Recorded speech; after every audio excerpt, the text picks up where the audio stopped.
Não é à toa que esconderam a verdadeira história desse símbolo de você. Eu recebi vários comentários zoando com esse símbolo, e como eu acho isso bastante falta de respeito, eu fiz um short para explicar. Mas mesmo assim tem um povinho que parece que ainda não entendeu. Hoje você vai aprender com todos os detalhes a verdadeira origem desse símbolo, que tem mais de 5.000 anos de história. Mas que por motivos políticos e de colonialismo geralmente esconde essa história de você. Vou mostrar como a verdadeira face desse símbolo é muito positiva. E como foi que ele passou a ser confundido por ignorância com o símbolo do Partido Nacional Socialista da Alemanha. E ainda vou dar uma pincelada no porquê que é do interesse dos políticos e poderosos que você continue sem saber dessa história. Eu me chamo Augusto, sou um mero professor que está fazendo mestrado em Letras e Cultura Oriental na USP, mas cuja paixão é desmistificar essas coisas que para nós ocidentais parecem ser tão complicadas. Esse símbolo é uma delas. Para começar, ele aparece desde a pré-história, desenhado nas paredes de cavernas ou em artefatos do mundo todo. Para você ter noção, ele é muito mais antigo até do que a cruz dos cristãos, aparecendo milênios antes da cruz sequer sonhar em existir. No Oriente, ele aparece como um símbolo cultural e religioso na Índia, pelo menos 5.000 anos atrás. Ele aparece como um símbolo sagrado em religiões como o hinduísmo, jainismo e budismo. São dois tipos principais. A virada para a direita é mais comum no hinduísmo e jainismo, enquanto para a esquerda é mais comum no budismo. Na Índia, esse símbolo é chamado de swastika, que significa bem-estar ou boa sorte. Por quê? Su significa bom, asti significa estar e ka é um sufixo diminutivo, ou seja, esse nome significa símbolozinho de bem-estar. Dizem que esse símbolo nasceu como uma representação do Sol. Seria o Sol emitindo seus raios no entorno. Ele é associado, por isso, a um deus hindu chamado Surya, que é o deus que criou o universo segundo a tradição védica. Esse símbolo também representaria a criação do universo a partir de um único ponto que se expande, parecido com a ideia do Big Bang que a gente tem atualmente. Só de ser relacionado com um deus que é o criador do universo e também o deus Sol, já te dá uma ideia do quão importante esse símbolo é para o povo hindu. Além de ser associado com criação, também representa ideias relacionadas como prosperidade, abundância e boa sorte, que são emblemas também do deus Ganesha. Por isso é comum se ver esse símbolo associado também a Ganesha, o deus da fartura e riqueza. Agora, se a para a direita representa a criação, a para a esquerda vai representar o contrário. Esse é o símbolo da deusa Kali. É a deusa que representa o tempo, a noite, a morte e a destruição. Ela é aquela deusa que veste cabeças e membros dos seus inimigos no corpo. E até o fato desse símbolo ter 4 braços não é por acaso. Reflete o quão importante o número 4 é para a tradição hindu. Por exemplo, temos 4 estações, 4 direções cardeais, 4 classes sociais, 4 Vedas e assim por diante. Você deve ter sentido um gostinho do quão importante esse símbolo é na cultura oriental, né? E tem mais, esse símbolo chegou ao Extremo Oriente provavelmente através do budismo. Como ele é associado com essa ideia de abundância que a gente viu, ele passou a ser identificado com um caractere chinês que também representasse a abundância. No caso, foi esse aqui, que significa 10.000. Ele se fala Wan no mandarim. E por isso, esse símbolo em mandarim também se fala Wan. 10.000 em japonês se fala Man. Por isso, esse símbolo em japonês se chama Manji. Esse Ji no final significa símbolo, letra. No budismo, a Manji representa a felicidade genuína, a harmonia e equilíbrio, significados bem parecidos com aqueles que a gente viu do hinduísmo. Além disso, você vai ver ela em qualquer tribo budista que você visitar na Ásia. E não só isso, no Japão, por exemplo, ela ainda é usada nos mapas para marcar a localização dos templos budistas, enquanto os templos shintoístas são marcados com o símbolo do Torii. No Japão, inclusive, é muito comum usar esse símbolo como um talismã de boa sorte, principalmente pelos mais jovens. Lembra aquela história de como a pronúncia dele é igual ao do 10.000? Então as pessoas acham que ele traz uma sorte mais ou menos nesse valor. Por isso que você sempre vai ver ele no material escolar de crianças, ou em animes ou em mangás.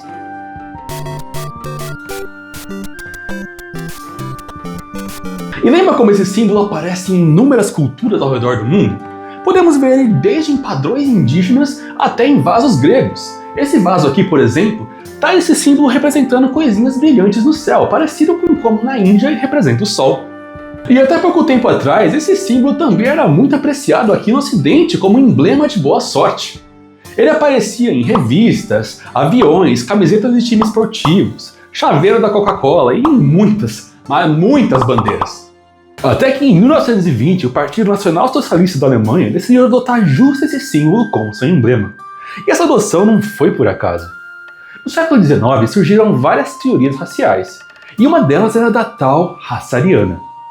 E essa teoria originalmente era linguística.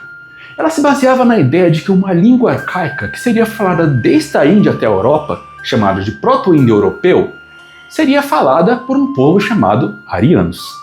Nessa época, um arqueólogo chamado Heinrich Lehmann havia escavado vários lugares na Ásia Menor e na Grécia, onde ele havia encontrado o tal do símbolo, que, como a gente viu, é um símbolo comum a diversas populações da região.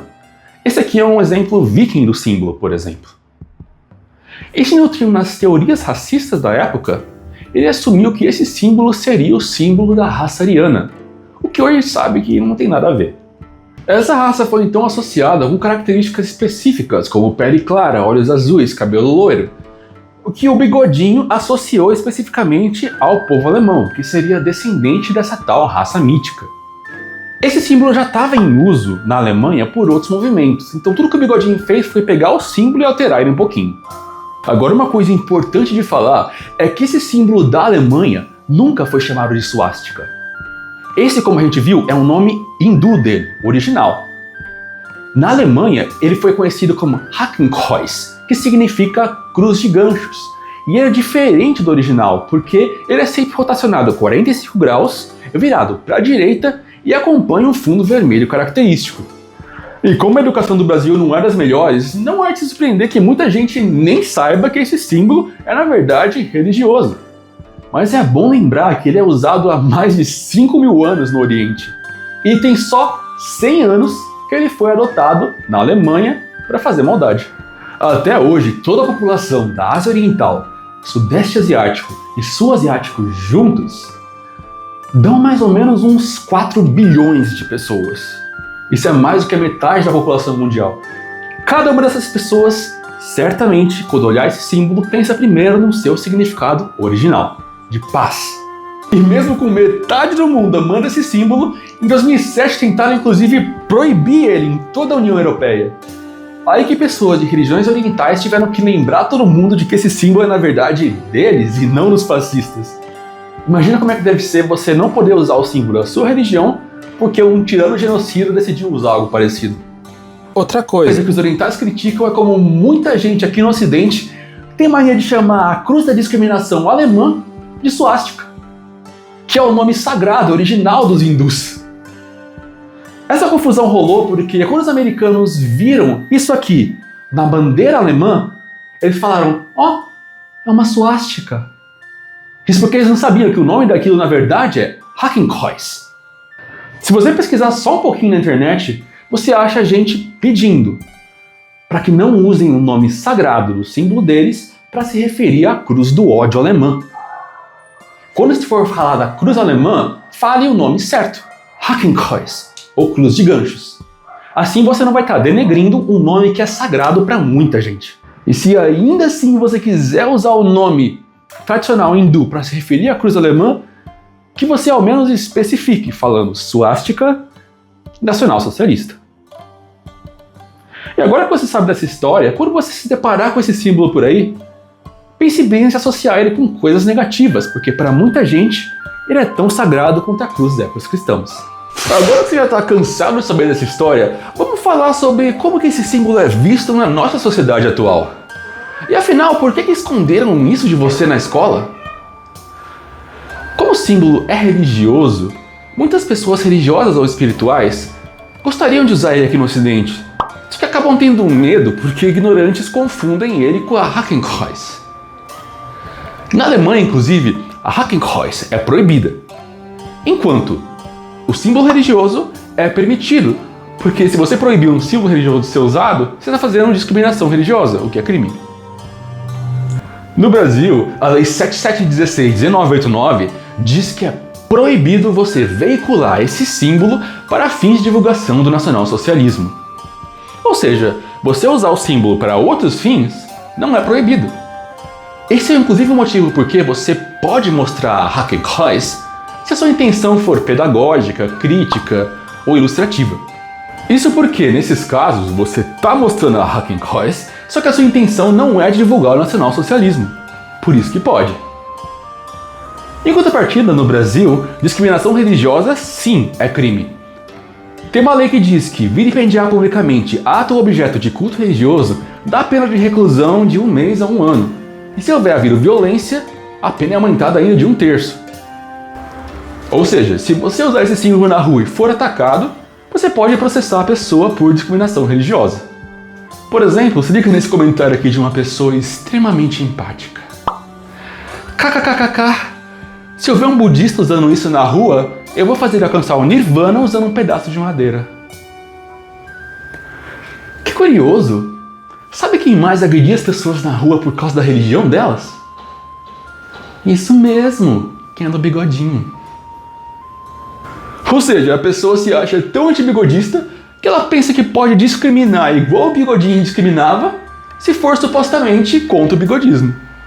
E se você pesquisar na internet, você acha várias pessoas que interpretam esse apagamento do símbolo como uma espécie de preconceito étnico-racial. Porque literalmente o que aconteceu foi, os europeus colonizaram a Índia, roubaram o símbolo deles, fizeram mau uso, e agora os próprios indianos não podem mais usar o símbolo deles no ocidente, olha só. Ou seja, esse apagamento do símbolo também é coisa do colonialismo. Porque basicamente foi um símbolo de um povo colonizado que foi massacrado pelo uso europeu do símbolo. A mesma coisa aconteceu com os índios americanos, que também tinham esse símbolo com muito tradicionalismo em sua cultura, e eles tiveram que se ajoelhar diante da cultura europeia e apagar a sua própria cultura para agradar seus colonizadores. Aí vem o pessoal. Cara, de que isso vale? Se todo mundo vê isso como um símbolo bigodista, então não é de bom tom fazer o uso. Nem vê que não tem. Se você vê alguém com esse negócio, saiba que é apologia ao bigodismo mesmo. Aqui não é Oriente. Aí responderam. Ele estava certo quando disse que a educação do Brasil é precária. Respondeu de novo. A educação do Brasil é precária graças a governos de direita que sucateiam de propósito a educação pública. E a suástica é o símbolo mais extremo dessa ideologia. Aceitar esse símbolo como normal não é avanço de nada a não ser o sucesso do ideal de ignorância. Olha só que peculiar, uma pessoa de esquerda que apoia o massacre cultural de minorias no Ocidente. Eu tinha a impressão que a esquerda se dizia defensora das minorias. Curioso. E aí teve outros. Cara, você não tá na Ásia, você tá no Ocidente. Aí eu respondi, essa é a postura que faz aumentar o preconceito e a discriminação. Os neonacionalsocialistas têm muitos outros símbolos que eles podem usar e passar despercebidos. Eles não precisam chamar a atenção com esse símbolo que todo mundo conhece. Tanto que na Alemanha esses outros símbolos são proibidos. Só que por aqui no Brasil a gente só tem aquela lei meio mal escrita que usa o termo suástica de maneira genérica, o que é, como mencionei, uma das facetas da discriminação. É uma ideia um tanto estúpida você achar que se aceitarem esse símbolo, o nacionalsocialismo vai se difundir. Pega, por exemplo, países que usam esse símbolo e tudo bem. Todos eles, você aprende também sobre nacionalsocialismo, sobre a Hakenkreuz na escola. Mas mesmo assim as pessoas sabem diferenciar quando é um, quando é outro. Porque eles são diferentes, como mencionei, e também pelo contexto. Pega, por exemplo, um país que já foi fascista no passado, tipo o Japão. Os japoneses também diziam que eles eram a raça superior, que tinham o direito de subjugar as outras raças no entorno. E eles causaram um genocídio oriental. Apesar disso, no Japão, as pessoas conseguem diferenciar. Cara, pra você ter uma ideia, até hoje no Japão existe ainda oficialmente um partido nacional socialista, que usa inclusive a manji para a direita como seu símbolo. Mesmo assim, as pessoas não confundem uma coisa com a outra, porque o contexto dita tudo. Isso mostra como, se o seu país tiver uma boa educação, você pode ensinar para as pessoas tanto os horrores do nacionalsocialismo, quanto o respeito a esse símbolo ancestral, e eles podem coexistir. E olha que interessante, No Brasil, você fazer apologia ao nacionalsocialismo é crime. Mas você vender o livro que o próprio Bigodinho escreveu, chamado Minha Luta, não é. Esse livro, inclusive, contém boa parte das ideias racistas dele e tenta convencer você de que o Bigodinho é um cara legal e de que ele queria salvar o mundo, como os nacionalsocialistas acreditavam. A publicação e venda desse livro não infringe nenhuma lei federal. Isso porque o contato com esse livro pode ser extremamente didático, te ensinando como a lutar contra o nacionalsocialismo. Afinal, como que você vai reconhecer o que é um argumento bigodista se você não pode nem ler, nem ouvir o que eles falam? Isso é basicamente um apagamento de história, caso você proíba esse livro, porque você está impedindo as pessoas de saber como as pessoas pensavam no passado, e isso naturalmente faz com que a gente tenda a cometer os mesmos erros de novo. E é por isso que nesse canal eu trago histórias sem censura. Agora vamos falar como não era interesse de muitos políticos que você saiba a origem verdadeira desse símbolo. Posso te dar um exemplo bem recente. Lembra quando o Putin começou a fazer todo aquele ataque colossal na Ucrânia? O argumento dele era: existem bigodistas na Ucrânia e eu preciso eliminá-los. É por isso rolou toda essa guerra que já matou no mínimo 140 mil pessoas. Outro exemplo característico do uso da suposta luta contra o nacionalsocialismo para causar genocídio foi durante o Holodomor, causado pelo famoso Stalin. Esse foi um genocídio, coincidentemente também ucraniano, que matou cerca de 3 a 7 milhões de pessoas. Se você nunca ouviu falar sobre isso, também não me surpreende, porque não era do interesse político de muita gente que você saiba. Vou deixar um outro vídeo de outro canal aqui para você dar uma olhada depois. O que rolou no Holodomor em tantos momentos históricos é que Stalin dizia que todo mundo que estava contra ele era fascista, era bigodista. Porque é muito conveniente você ter um inimigo comum que todo mundo odeia. Todo mundo odeia bigodista. Então eu vou falar que todo mundo que está contra mim só pode ser bigodista. E isso é um argumento tão sagaz que os políticos usam isso até hoje. Até hoje é muito comum você ouvir eles falarem: ah, você discorda de mim? É porque você é nacionalsocialista. Todo mundo que discorda de mim é nacionalsocialista. Só pode ser isso. E as pessoas realmente compram esse discurso. E é por isso que é muito interessante você associar mesmo aquilo que claramente não é nacionalsocialismo com o nacionalsocialismo. Porque faz as pessoas ficarem alarmadas e vão comprar o seu discurso político porque é algo que todo mundo não gosta. Todas essas pessoas que vieram de inúmeras tradições milenares, seja oriental, seja indígena, seja africana, que usam o símbolo, mas que hoje são obrigadas a sentir medo por causa de políticos. Políticos esses que esvaziaram completamente o que é ser nacionalsocialista. Porque como agora tudo é nacionalsocialista, quando você achar um nacionalsocialista de verdade, ninguém vai acreditar em você. Já vi gente falando que talvez o dia que esse símbolo voltar a ser reconhecido pelo seu significado original e não como um símbolo de opressão e sangue, vai ser o dia que o nacionalsocialismo realmente morreu. Acredito que um dia a gente chega lá. Por sorte, existem muitos ocidentais espalhados pelo mundo que tentam trazer a honra e glória original desse símbolo de volta para ele, já que ele foi tão difamado pelos alemães. Um exemplo foi uma iniciativa em 2013 em que mais de 120 tatuadores ao redor do mundo ofereceram tatuar esse símbolo para quem quisesse, de graça, por um dia inteiro. Só em um estabelecimento em Copenhague, tatuaram 54 pessoas com esse símbolo. E tinha tanta gente esperando ainda que eles tiveram que mandar todo mundo embora quando acabou o expediente. Isso mostra o tanto de gente ao redor do mundo que ainda tem um respeito ardente por essas culturas que foram tão tragicamente apagadas pela cultura europeia. E por fim, esse vídeo tem um intuito final de lutar contra o nacionalsocialismo, de ser resistência contra um dos crimes ocultos do nacionalsocialismo, que foi o de conspurcar um símbolo que é tão sagrado para mais de metade da população mundial, para mais de 4 bilhões de pessoas. Vamos revisar agora rapidinho tudo que se aprendeu aqui hoje.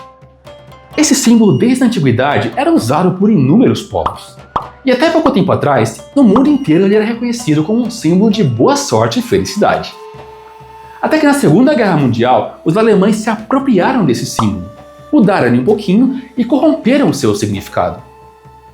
Quando os americanos viram um símbolo parecido com o símbolo hindu na bandeira alemã, eles chamaram aquele símbolo pelo nome hindu, o que fez boa parte do Ocidente até hoje confundir os dois símbolos. Era o interesse de políticos e também por motivos de colonialismo que você não saiba dessa história e que a origem sagrada desse símbolo, sua história cultural, continue sendo massacrada. Muito obrigado por ter assistido até o final. Agora, da próxima vez que você vê alguém zoando esse símbolo, falando besteira, já sabe o que fazer. É só mandar esse vídeo aqui que eu faço o trabalho sujo. Vamos combater o ódio, a discriminação e a desinformação com o amor. Só precisa de um compartilhamento seu.